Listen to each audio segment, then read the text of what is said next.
Hello and welcome to Pop Culture Therapy. I'm Advent Nebula. I'm Cruellica Kain, and welcome to our newest episode.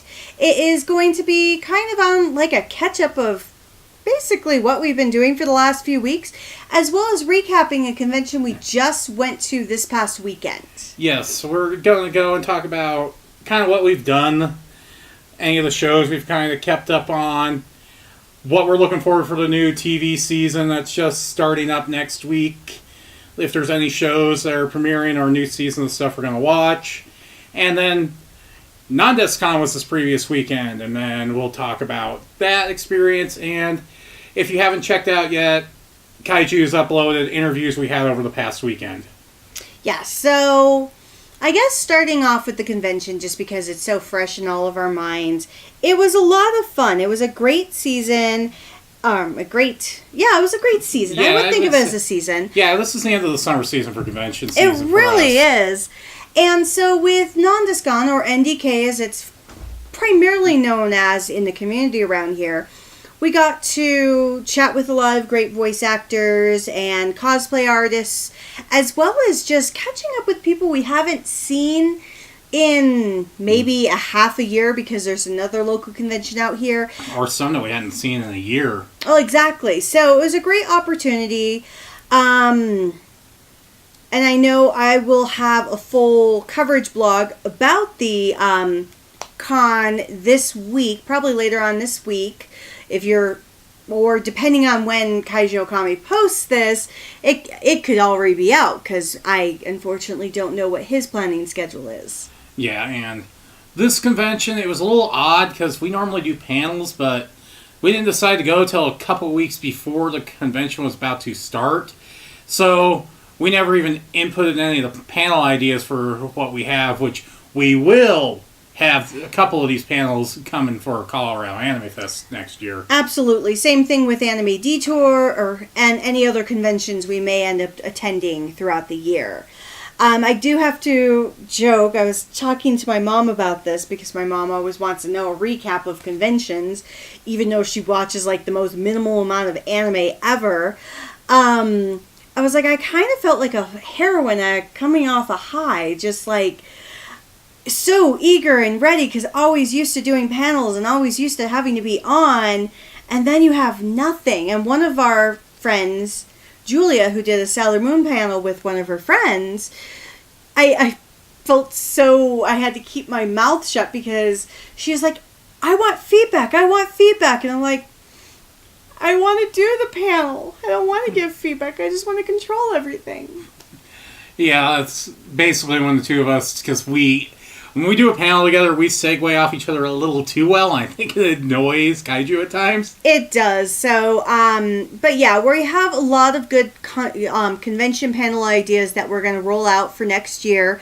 Our core convention panels that we've done so far are anime versus live action, the what makes an anime villain, as well as the third one is the horror and anime panel that we did. Yes, horror versus anime, which I enjoy all of those. Yes, they're primarily anime focused due to some of the conventions we go to. If we're able to go to more general pop culture conventions, I would like to put many of those into a broader term, like maybe pop culture of any source versus their live action adaptations, especially books. Or just looking at a breakdown for us of what makes good horror at like a general convention. Exactly. Especially like with the Starfest, which has its own horror fest, that wouldn't be bad to do at. No. And I'm thinking with Starfest gearing up to move to a new hotel in a couple of years, that'll probably be the time when we'll look into doing like Starfest for something like this. Oh yeah, or if there's any horror movie conventions that we can go to. Yeah. But I will say, it was nice to peel back and not have ourselves stay at the hotel and not have panels. Actually able to peel back and look at the convention in a different light this time. And last year, it frustrated us a lot with what was going on this year. God, it was a massive improvement. I don't know what they did with the board of directors, but whatever they did and changes they made, NDK improved significantly over last year. It did feel like there was a significant amount of tension going on. So in 2018's NDK, there was a lot of hiccups, and so it actually for the most part, while we had other immediate things that really deviated our attention this year, we kind of took it as maybe this is just a year we'll take off if it's a terrible year. And I'm happy we didn't, and I do agree, I'm happy that we didn't stay at the hotel, mainly because we got to visualize it as a traveling anime convention goer, which we haven't done since probably 2007. You were living in Aurora at the time. Yeah, it was about 2007, 2008 was the last time I did not stay at an anime convention. 2009, because 2008 was the litmus of why I needed to stay in anime conventions. It was the last year I was doing cosplay, too. Mm-hmm. And so this year, it was much more entertaining. It was relaxed not having to do the panels and seeing it from a different visual standpoint.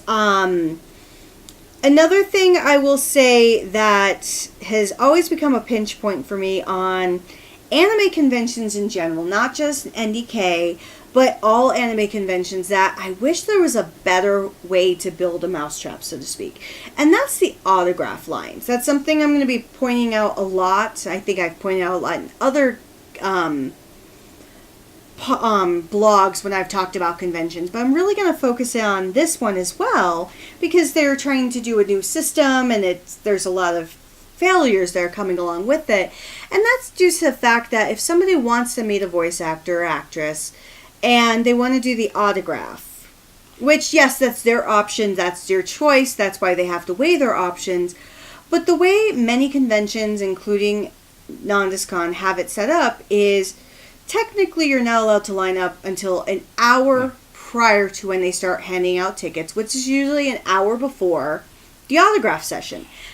However, some people are lining up 3 or 4 hours in advance, but they're finding ways to line up where they're not breaking the rule, but they're still close enough where they can circumvent all the people who are following the rules. Yeah, and it's getting to the point where I'm actually agreeing more and more with the ones that have the setup where you pay to actually get a ticket for the line. Or what they did this year is, I think it was with the agreement they had with 3 of the actors that they would have paid booths for autographs. I think that's going to start having to be the way to go. Which I don't mind that. I don't mind having kind of that almost balancing act where you have autograph sessions for people who want to just wait in line. Because, yeah, there are some people who only come there for autographs. And if that is your thing, then that's absolutely understandable and respectable. But there's a lot of people who go there for the connecting, for the, as NDK really promotes, that family experience where you're part of your anime family. And part of your anime family should not include having to feel uncomfortable or upset that you have to really weigh your options that heavily that if you want to do an autograph, that you can't basically do anything else for the rest of the day. Yeah, and the autograph sessions, they really skimped out on them this year with the amount they had, and I felt sorry for some of the people that wouldn't get in there, but at the same time, I think it's because they were trying out with the 3 actors the paid autograph sessions that they had, which I won't be surprised if next year they end up having more of that just to kind of declutterize it, even though they're moving to a new hotel. It's going to have and I've been to this new hotel, it's going to have about 3 times the space they currently have. Well, Anime Detour out in Minneapolis, they actually have some voice actors that are not even guests that will have their own booths. Yeah. Same thing at Acon. People can make their decision, weigh their options. And that's kind of how sometimes it really needs to go. And that gives people the option of how they want to proceed. Outside of that, the rest of the con was great. One addition that they did make at NDK this year that I would actually like to see at other conventions is one of their video rooms.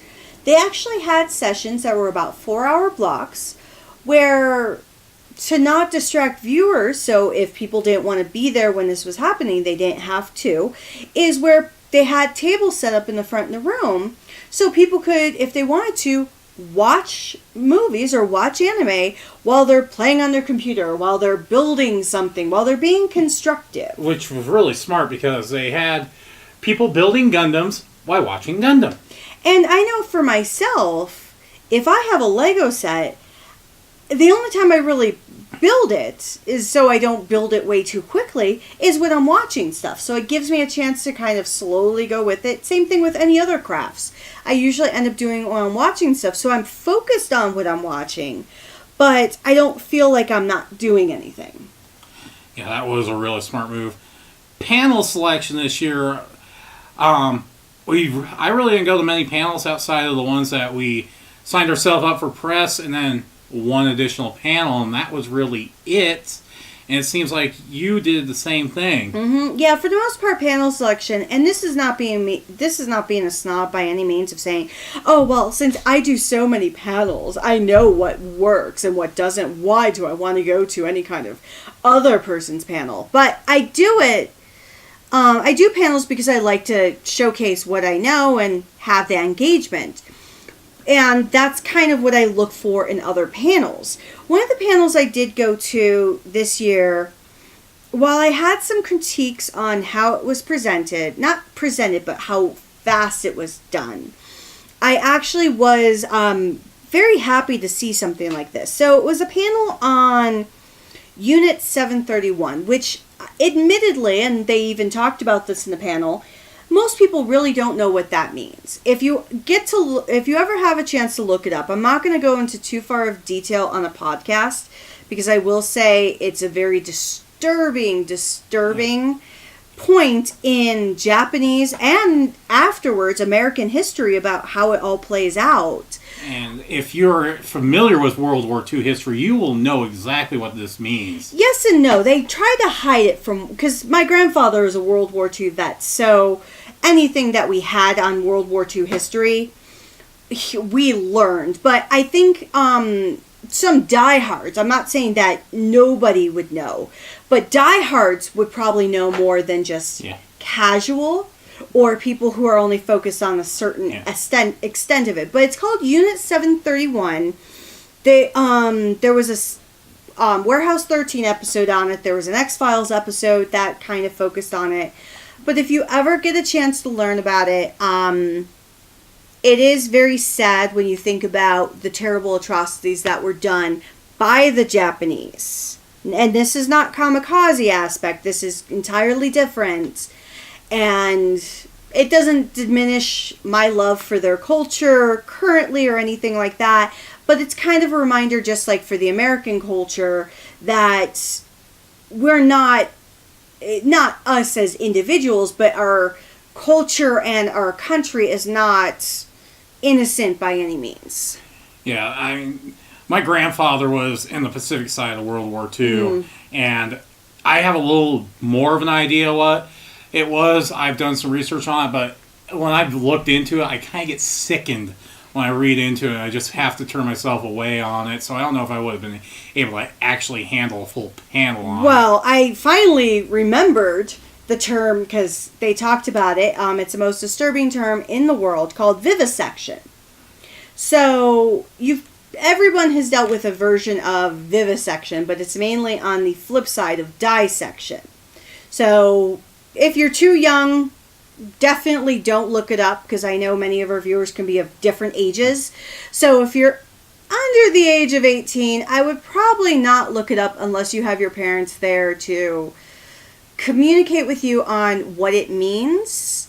But if you're over 18, just be concerned that if it's a huge trigger warning if certain things like that do affect you. Now, if you're somebody that's big on studying war history, I think it's something that you do need to actually study about, especially because it was a horrible atrocity that was going on during World War II. But it's kind of a reminder to realize where we've come, but at the same time, even when we look at modern day, we still do some pretty sick things. Yeah. So moving on from that depressing thing, one of the coolest panels I know I went to this convention that I actually thought was very engaging.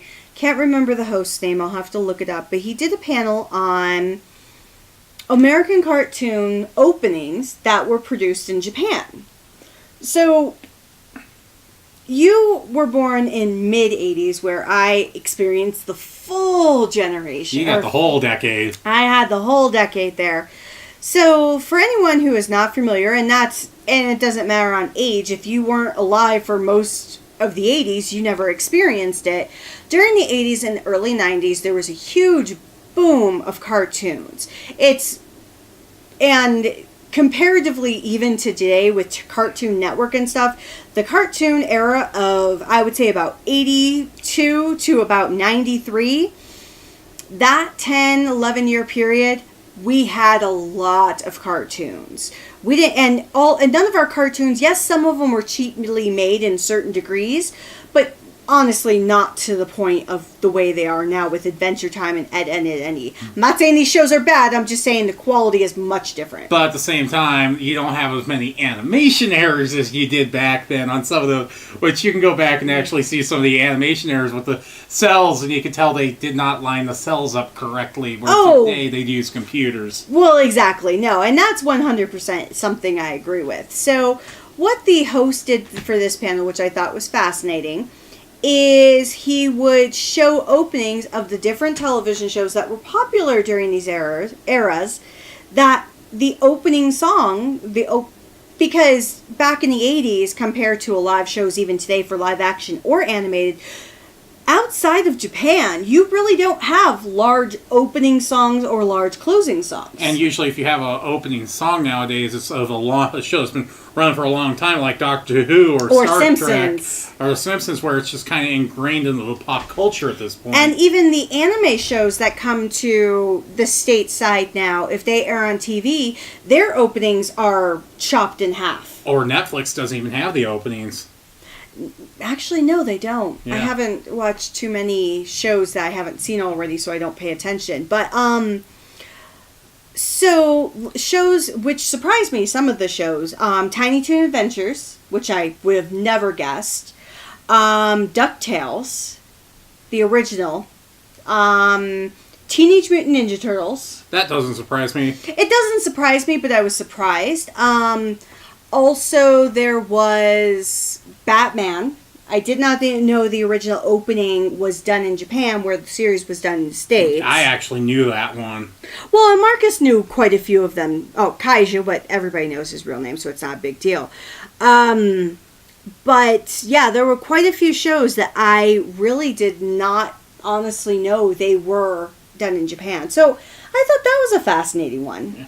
The only other panel outside of what we did together that I ended up attending was one on gaming. Mm-hmm. I actually know the hosts, because I'm friends with them outside.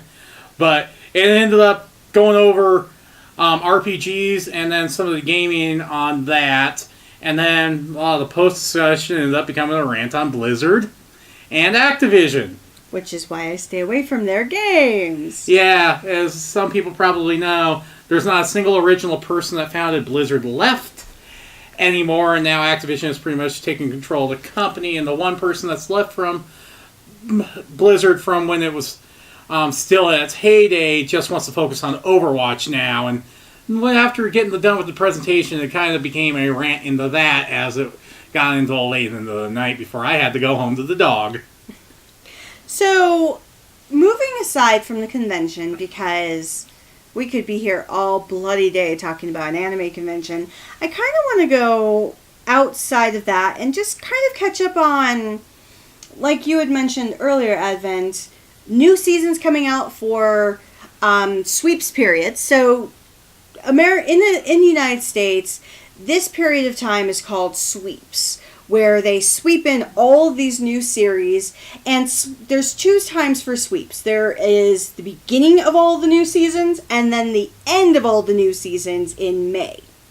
So you're sweeping in the new, and then sweeping out the old. So I guess we have a fixation on cleaning in the United States. Yeah, it's kind of weird, because you have, during the fall, you have, 3 times from the sweeps period during the fall, is depending on when the shows are starting, whether it's starting September, October, or early November. Yes, and so September sweeps definitely starts usually around the week of Labor Day or the week after. And I always considered it because I come from a state where school started just after Labor Day. So the Tuesday after Labor Day is when we started school again. So sweeps week always fell when I started school. So in my mind, I thought, oh, so sweeps mimics the school season because it usually ends when I get out of school. So I always thought it kind of matched the school year just because there were so many family shows they were trying to capture that audience until I moved out into Colorado and I found out that my childhood philosophy was incorrect, even though I still own it as being correct. Yeah, considering the school year here starts in mid-August. Exactly. Or the beginning of August, depending on the district you're in. But so right now, the sweeps season is starting with, for WB, it's going with a lot of their new superhero season. And then we're going to have revivals of any CSIs, NCISs, Law and Orders. The new Law, do you see, got Law and Order SVUs going in its 23rd season, dear God. Lasted longer than the original Law and Order. So there's a lot of new television series and that come in, especially when you have others going out, like with Big Bang Theory leaving and quite a few others.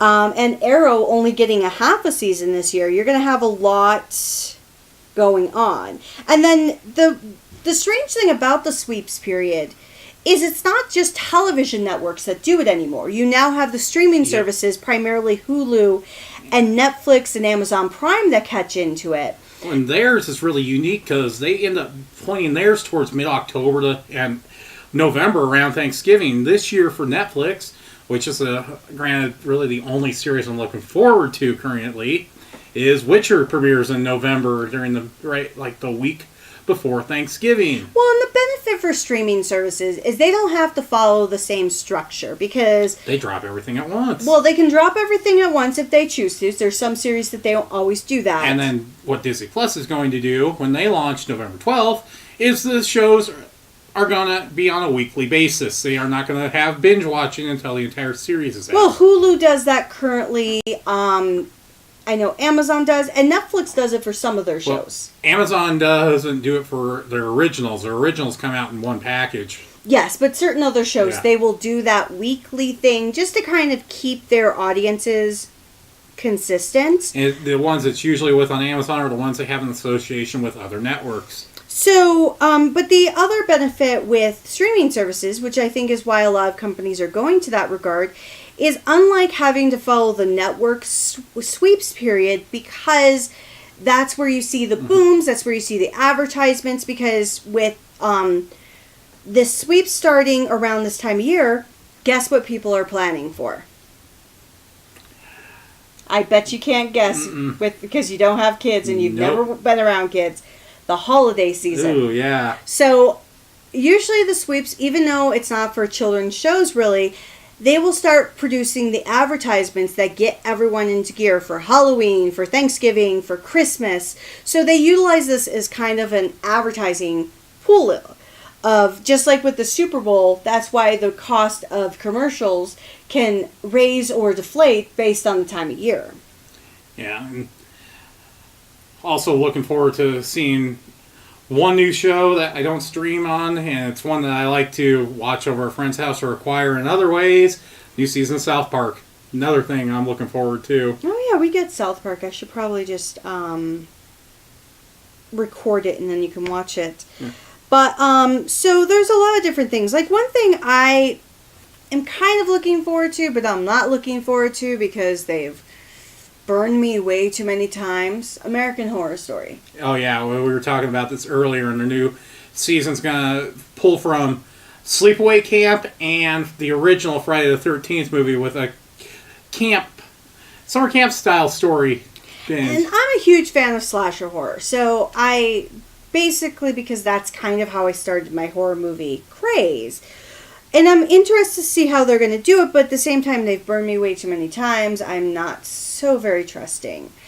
Anime seasons are going to be having their new seasons next month. Yep, in October. For the fall season. I have not looked at what's going to be starting up in October. Still watching some of the stuff. I'm sure probably about the end of September I'll look at what's going to be some of the new stuff, and we'll continue with stuff like Dr. Stone, which is going to be airing through for its first 26 episode run. So Dr. Stone I've been watching, and that's a series that I'm hit or miss when it comes to Shonen Jump stuff or Ultra Jump, depending on, and the reason I call them that is because that's in my mind how I categorize all these shows. Were you really enjoying Sarah for the End from what you've been watching on Sarah for the End. I've been rewatching Ancient Magus Bride just because I love that show.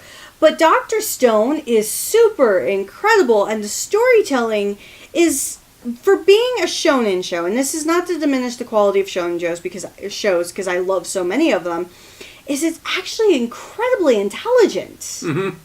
It's one of those that Shonen Jump admitted they took a chance with the author when they were originally letting this publish, when they were having a contest for it, and it ended up sticking in the end. It became extremely popular. I've been reading it since its inception when it started running, and I've been enjoying it. I'm going to be very curious to see, as you get farther along, what your reactions are going to be as you go along with it. I have a hard time finding a favorite character, not because they're no good characters, but because all of them are so good. It's like, I like the villain, I like the heroes, I like everyone. And the first 13... And everyone stands out. Yeah, and even I admit, what's going to make up the first 13 episodes is the weakest part of the story. And if this is the weakest part of the story, then damn. Yeah. So another series I'm watching that I just started out of nowhere because my philosophy is I have to have a shits and giggles guilty pleasure series. Something that is so damn dumb that I'm like, you know what? I need to watch it. Why not? And that's How Heavy Are the Dumbbells You Lift? Or David's personal life.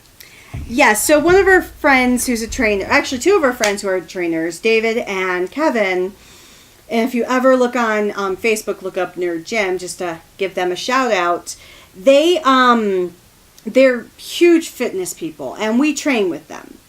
Sometimes to my detriment because they do crazy things like deadlifting. But you can admit the one guy that is muscle bound is Kevin in a nutshell. Oh gosh, so the entire series, from what I've watched, is insane with fitness references that I actually get, and not just pandering fitness references.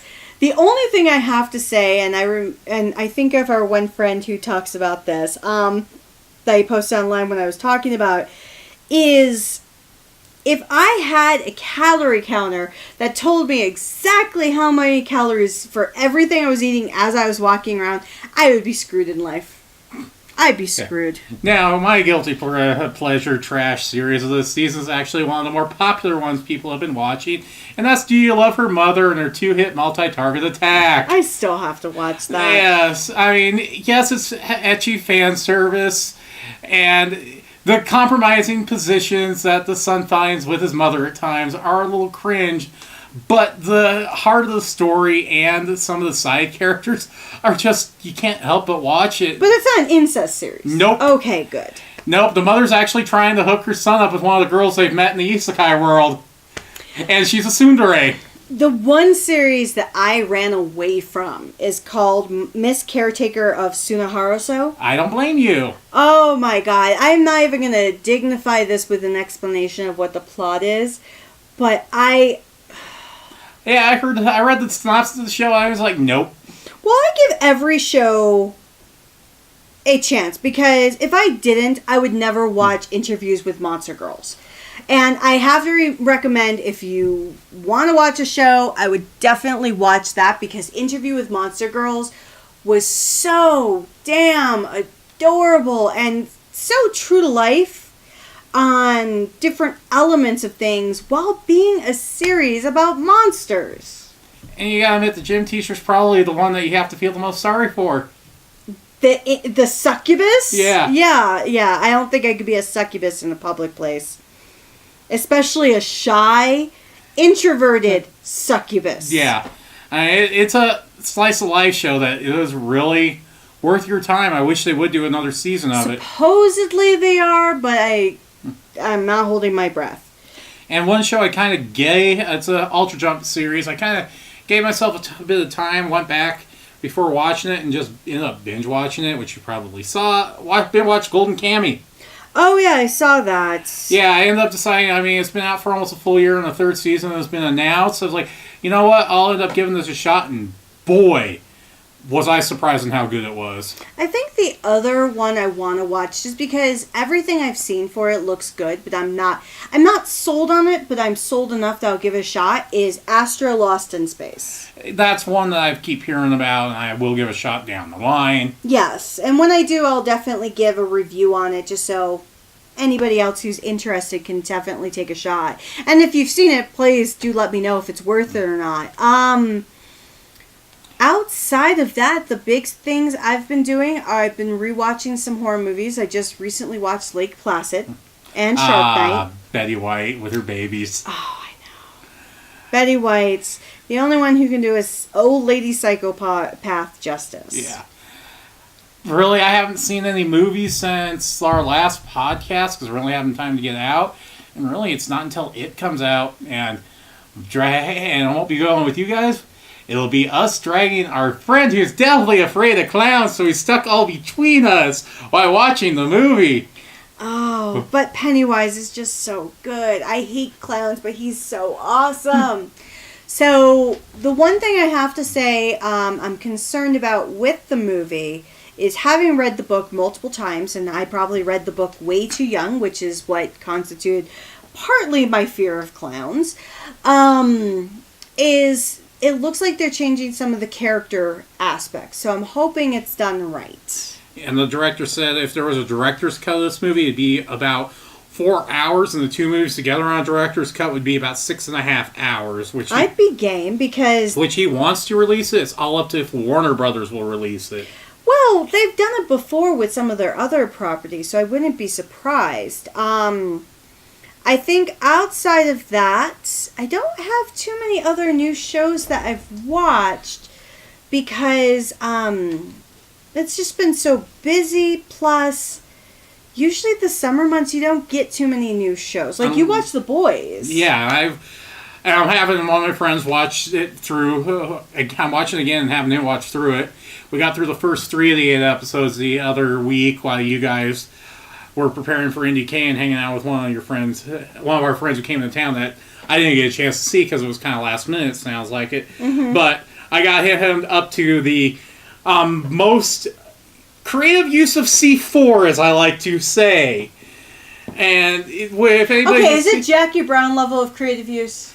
Let's say... With the drug muling? Let's say pin and orifice. C4 style pin up orifice. Nope. Not necessary. Yeah. So I think that's pretty much it for our regular show. Our next episode is going to really capture what we plan on doing prior to this episode. Things just got a little switched around, which is going to be looking at different elements of pop culture that have left an emotional impact on us, both good, bad, or otherwise. So until then, bye!